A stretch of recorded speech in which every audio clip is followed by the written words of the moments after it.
Ako si Teacher Jomar Dinaba, ang inyong guro ngayong araw. Halika, samahan ninyo akong tuklasin ang bagong kaalaman. Ang tatalakayin natin ngayon ay tungkol sa pagmamahal sa bayan. Ano nga ba ang pagmamahal sa bayan? Ang pagmamahal sa bayan ay ang pagkilala sa papel na dapat gampanan ng bawat mamamayang bumubuo rito. Ito rin ay tinatawag bilang isang patriotismo mula sa isang salitang pater na ibig sabihin ay ama na karaniwang may ugnay sa salitang pinagmulan o pinanggalingan. Ngayon, kilala niyo ba siya, class? Tama. Siya si Dr. Jose Protasio Rizal Mercado y Alonso Realonda. Isa lamang siya sa mayroong malaking pagmamahal sa bayan. Ipinapakita niya ang kanyang pagmamahal sa bayan sa pamamagitan ng pagsulat ng kanyang nobela, tulad ng Noli Me Tangere and El Filipus Tirismo, naglalantad sa mga suliranin ng lipunan at nagbibigay inspirasyon sa mga Pilipino na lumaban para sa kalayaan at katarungan. Tumungo naman tayo sa kahalagahan ng pagmamahal sa bayan. Una, ito ay nagiging daan upang makamit ang layunin. Ang pagmamahal sa bayan ay nagiging inspirasyon at lakas para sa mga tao upang magtrabaho ng masigasig at nagtutulungan tungo sa pagunlad ng bansa. Pangalawa, naiingatan at napahahalagahan ang karapatan at dignidad ng tao. Ang pagmamahal sa bayan ay nagdudulot ng pagpapahalaga at pagtatanggol sa mga karapatan at dignidad ng mga mamamayan. Ito rin ay nagpapakita ng pagkakapantay-pantay at respeto sa bawat isa. Pangatlo, pinagbubuklod nito ang mga tao sa lipunan. Ito ay nagbibigay inspirasyon sa mga tao na magkaisa at magtulungan para sa ikaunlad ng ating lipunan. At ang pang-apat, napahalagahan nito ang kultura, paniniwala at pagkakakilanlan. Ito ay nagtutulak sa mga tao na alagaan at ipagmalaki ang kanilang kultura, tradisyon at nagbubunga ito ng pagpapahalaga sa mga pagkakaiba-iba at pagiging uniko ng bawat sektor ng lipunan. Ang pagpapamalas ng pagmamahal sa bayan ay pagsasabuhay ng pagkamamamayan. Isang individual na ibinabahagi ang kanyang talento sa iba. Pinangangalagaan ang integridad ng pagkatao. Pinapahalagahan ang karangalan ng pamilya na ang pagmamahal ay likas bilang taong may malasakit para sa adhikaing mapabuti ang lahat. Ang pagmamahal na ito ay nakaugat sa kanyang pagkakakilanlan bilang taong may pagmamahal sa bayan na iniingatan ang karapatan at dignidad. Ngayon, tumungo naman tayo sa mga angkop na kilos na nagpapakita ng pagmamahal sa bayan. Una, mag-aral ng mabuti.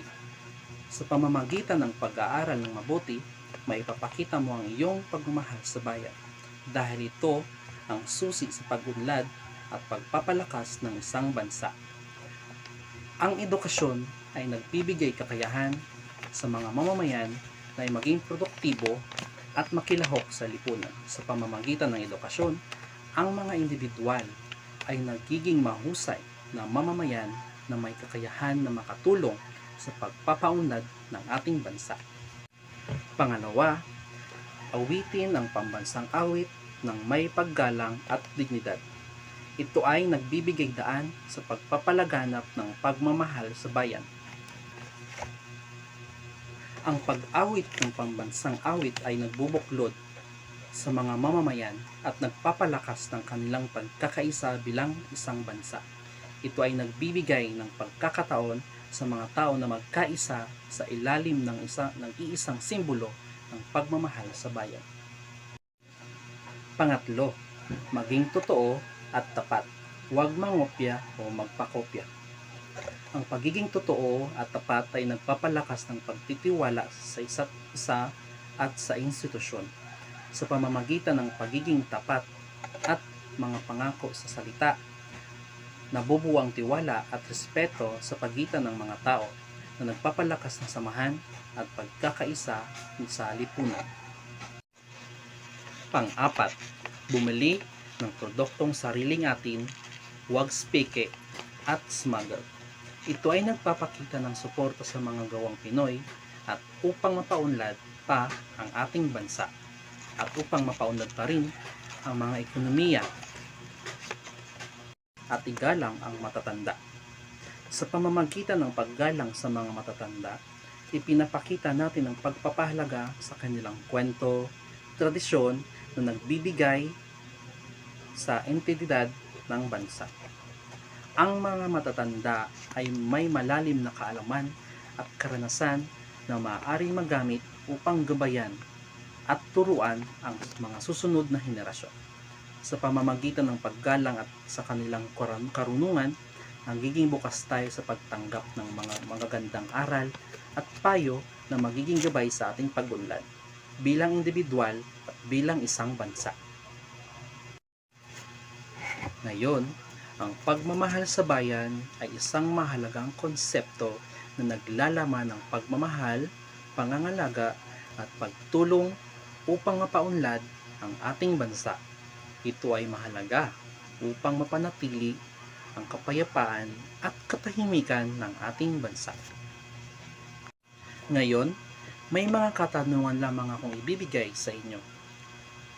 Bilang isang mag-aaral, ano ang gagawin mo upang mahikayat ang kapwa mo mag-aaral na mahalin ang sariling bayan? Tama, isang maging halimbawa. Isa sa pinakamahalagang paraan upang mahikayat ang iba na mahalin ang bayan ay sa pamamagitan ng pagiging halimbawa. Ipakita ang iyong pagmamahal sa bayan sa pamamagitan ng pagiging responsable, pagiging aktibo sa mga gawain ng paaralan o komunidad, at pagpapakita ng respeto sa kasaysayan at kultura ng bansa. Pangalawa, bakit mahalagang mahalin ng mga Pilipino ang sariling bayan? Magaling! Ang pagmamahal sa bayan ay nagbubuklod sa atin bilang isang bansa at nagpapalakas ng pagkakaisa at solidaridad sa pagtahak ng mga hamon at suliranin. Ito ay nagbibigay ng lakas at inspirasyon sa atin na magtulungan at magkaisa para sa kabutihan ng lahat. Sa ngayon, tumungo naman tayo sa inyong takdang aralin. Panutok, bumuo o gumawa ng mga angkop na kilos sa inyong pamayanan o barangay bilang nagpapamalas ng pagmamahal sa bayan. Halimbawa, ang pagpapaskil ng mga tarpaulin na may impormasyong kung saan hango ang pangalan ng barangay at iba pang kaalaman na di alam ng inyong mga kabarangay. Sa pagsasagawa ng mga ito, kailangan ang patunay gaya ng larawan, dokumento o kaya video. Ayan, tapos na tayo sa ating tinalakay ngayong araw. Umaasa ako na may natutunan kayo sa ating tinalakay tungkol sa pagmamahal sa bayan. Hanggang sa muli, paalam!